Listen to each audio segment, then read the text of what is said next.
Welcome to Not Milk Never Milk. Subscribe if you're lactose intolerant. You begin by opening Google Scholar and signing in so you can save and export results. Once done, open the menu and choose Advanced Search to reveal field-specific boxes. This speeds precision.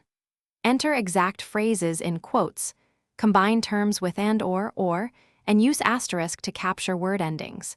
Do this because targeted fields cut noise and surface relevant papers quickly. Make sure to pick the right field, title versus anywhere, so your first pass yields high-quality hits.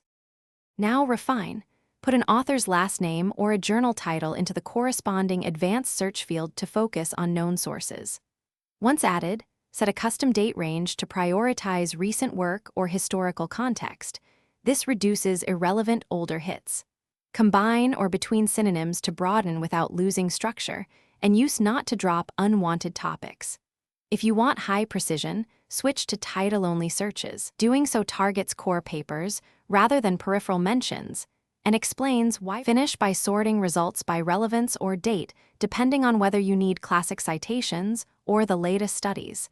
Then save key papers to my library and create an alert to catch new publications automatically. Export citations in the format your reference manager needs so you can cite quickly. If you get too few results, broaden search terms, remove strict filters, or swap in synonyms and truncation. This troubleshooting step is essential because tight filters often exclude valuable variants. Thanks for watching. If this was helpful, leave a like and consider subscribing. See you next time.